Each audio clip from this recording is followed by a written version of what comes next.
Hello everyone, welcome once again to this online session. We have started revising the chapters for summative assessment. From physics part you have two chapters. First one is motion and the second one is force and laws of motion. We have already started revising these two chapters in our previous sessions, and we have done questions like multiple choice questions. We have done assertion and reasoning type of questions. In today's session I'll be doing few give reasons from these two chapters, and then we'll be solving few sums based on these two chapters. Okay, see, select suitable reasons to the given statement. A statement will be given and the options will be given in terms of points, and you have to select which among the given points stands as the reason for the given statement. Look at the first question here. Even though the magnitudes of action and reaction force are equal and their directions are opposite, their effects do not get cancelled. You have to give reason for this. You have to give reason to this question. Even though the magnitudes of action force and reaction force are equal and their directions are opposite, their effects do not get cancelled. What is the reason for that? First point tells you that when two bodies interact, the action and reaction forces come into action. Even though their magnitude is the same and their directions are opposite, their effects do not get cancelled because these action and reaction forces do not act on the same body. And the second point tells that even though their magnitude is the same and the directions are opposite, their effects do not get cancelled because these action and reaction forces act on the same body. First is the effects do not get cancelled because the action and reaction forces do not act on the same body is the first point. And second point tells that this action and reaction forces act on the same body. So this question is based on your Newton's third law of motion, right? And you have learned that the action and reaction forces, they are equal in magnitude and opposite in direction, and their effects do not get cancelled because they act on two different bodies. They do not act on the same body. So the first point stands as the reason for this statement. So the option would be point number 1. See, the options are given like this. You have to choose either point number 1 or point number 2, or you can say both point number 1 and 2 are right or both are incorrect. But according to the given point, your first point stands as the reason for the given statement. So the option is A, that is only the first point. Okay. Now next question. The motion of a freely falling body is an example of uniformly accelerated motion. See, the given statement tells you that the motion of a freely falling body is an example of uniformly accelerated motion. Why the motion of a freely falling body is an example of uniformly accelerated motion? This is the way you have to assume the question. Okay, so what should be the reason for this? You all know the definition for uniform acceleration.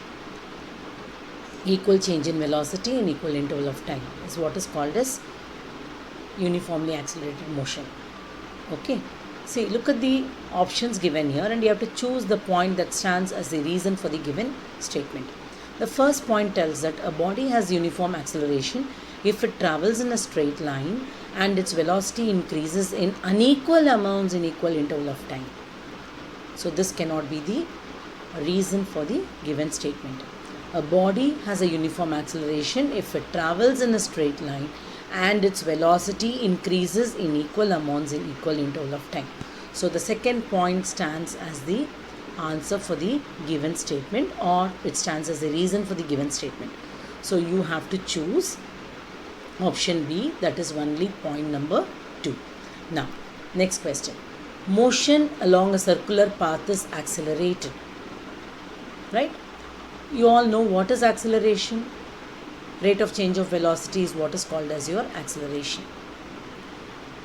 So whenever an object is moving along a circular path, what about its acceleration? It is said that motion along a circular path is accelerated? If it is so, what could be the reason for that? Is it so that when a body moves along a circular path, its velocity changes continuously due to continuous change in direction? Or when a body moves in a circular path with uniform speed, its motion is called uniform circular motion? So, the option would be the first point. When a body moves along a circular path, its velocity changes continuously due to continuous change in direction. Speed in a particular direction is what is called as velocity. Whenever you are changing the direction, the velocity has to change. When there is a change in velocity, we call the motion to be accelerated. So whenever a body is moving along a circular path, it shows continuous change in direction, because of which the velocity will also change. So the answer would be option A, that is only point number 1.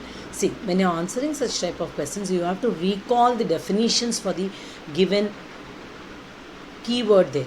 See, in this question, it is given motion along a circular path is accelerated. So you should know what is acceleration, change in velocity. What is velocity? Speed in a particular direction is what is called as velocity. Whenever the direction changes, obviously you have to change the rate at which the vehicle is moving, right? Therefore, when there is a change in rate of change of velocity is what is called as acceleration. So focusing on that point, you have to answer such type of questions. Next, force cannot be seen. It can be judged only by the effects that it can produce on various bodies around us. Why? Why is it so? Force cannot be seen. We all know that. And it can be judged only by the effects that it can produce on various bodies around us. So we all know that force is needed to displace an object from one position to another position. Whenever you apply a force, there may be a change in the shape of the object. There may be a change in the direction of motion of the object. An object which is at rest will begin to move, or an object which is in motion can be brought to rest only by the application of force. So, you can judge the object has undergone a force by observing these changes, like change in the direction, change in the speed, change in the shape, change in the position and all. See the options here. A force can change the direction and speed of a moving body. A force cannot change the speed but can change the direction of a moving body. A force can change the shape of a body. So among this, what should be the points that would stand as a reason for the given statement? You can judge the object has been acted upon by a force when it undergoes a change in direction, when it undergoes a change in the speed, when it undergoes a change in the shape. So point number 1 and 3 stands as the reason for the given statement. And next we'll see few graphical patterns. First, I've shown the graphical pattern of a distance time graph for an object being at rest, an object showing uniform motion, and an object showing non-uniform motion. Graphical pattern A tells you that the object is at rest. So here you find a line parallel to the x-axis or parallel to the time axis. When you find a straight line starting from the origin, it says that the object is covering equal distance in equal interval of time, which means the object is showing uniform motion. When an object covers unequal distance, right, it means that it is showing non-uniform motion. That is why you find a curved line. Next, velocity time graph for a constant speed. When the object is showing constant speed, you will again find a line parallel to the time axis. And if the object is showing uniform acceleration, then you will find a straight line starting from the origin. Then if the object is showing non-uniform acceleration, then you will find a curved line. Clear? Now, see, now coming to the calculation part. Okay, it's not at all confusing, very easy. Only thing is you have to pay little attention while solving the sums. What would be the displacement after half a circle if the particle is moving in a circular path of radius r? They are asking the displacement of the particle that is moving along a circular path after moving along half the circle. Clear? What is displacement? Displacement is the distance between the initial and final point. Now, if the particle is starting from point A, after covering half a circle, it would reach point B. Yes or no? See, I'll show you. If the object is starting from point A, after reaching half a circle, it will come to point B. Right? That means what? From A to B, you can calculate like this also. It stands as the, we have to calculate the displacement shown by the particle after covering half a circle. Half a circle is what? From point A to point B. I have shown by using the previous figure itself. And see, this AB is the diameter of the circle because it passes through the center. And this is the easiest way to do. It's given in the sum itself. The radius of the given circular path is r. So what is diameter? Twice the radius. So r plus r, 2r. Or in other words, you can calculate like this also. If radius OA is equal to r, then OB is also equal to r. AB is what? OA plus OB, which is equal to r plus r, that is 2r. So AB is the diameter, therefore this 2r is the displacement of the particle after covering half the circle, right? Next, the following figure is of a velocity time graph which shows the motion of a cyclist. Observe it carefully and identify the correct statement. Okay, see, look at the graphical pattern. It's a velocity time graph and you see a line parallel to the x-axis. That means what is the acceleration shown by the object? There is no change in velocity, so acceleration can be assumed as 0. You can do like this, or you can calculate also. From the graph you can calculate your velocity to be, or assume your u to be 0. Acceleration can be calculated using the formula a is equal to v minus u upon t. So 0 minus 20 upon time given is 15. That is equal to 0 meter per second square. That is time consuming, right? So by looking at the graph itself, you can say that when there is no change in velocity, it means the acceleration is 0. What is acceleration? Change in velocity upon time. According to the graphical pattern given here, there is no change in velocity. Therefore, it is 0. Acceleration is 0. Now, you have to find whether the distance covered by the cyclist in 15 seconds is 300 meter.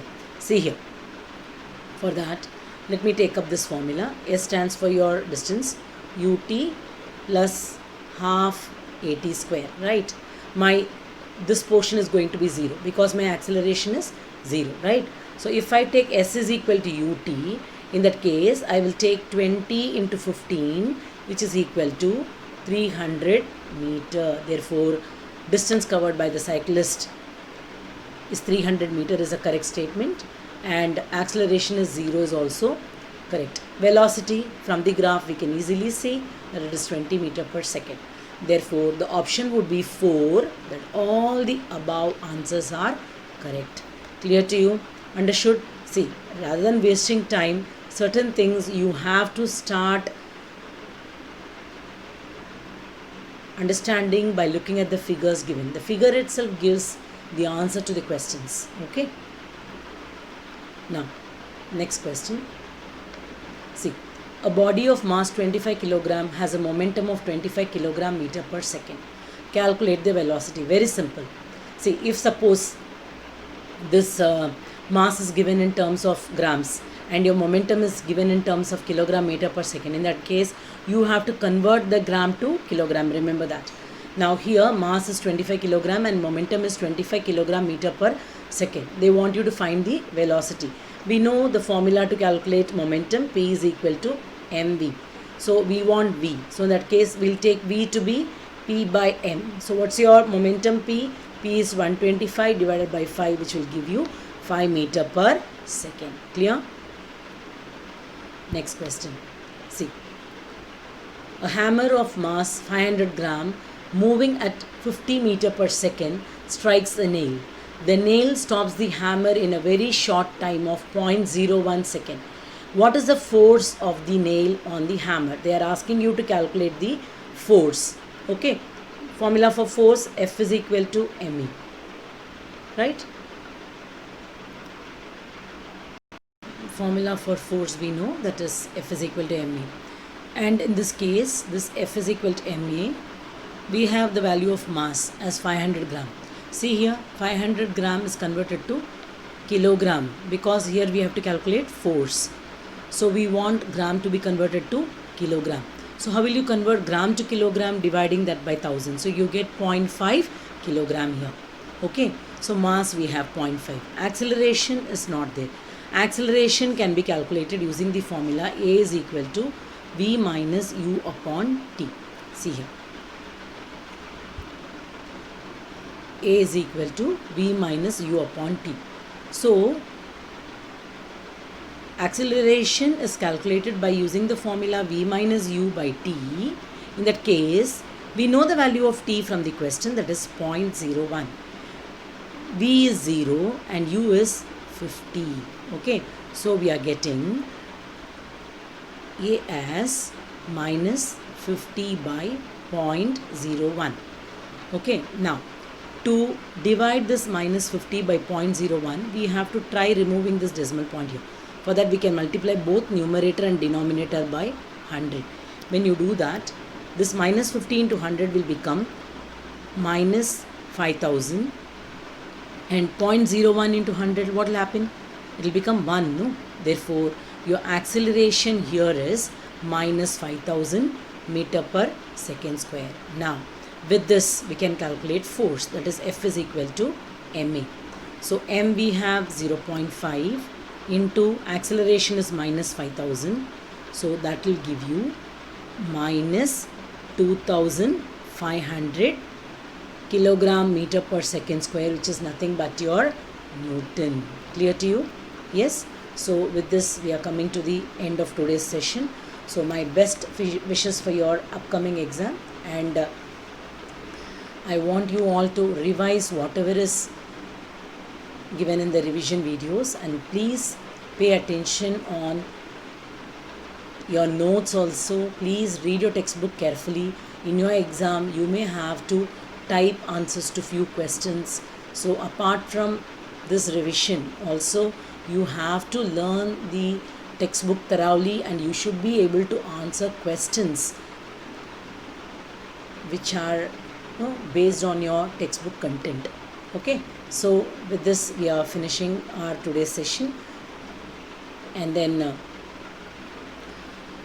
meet you soon with the new lessons after your exam. Till then, take care.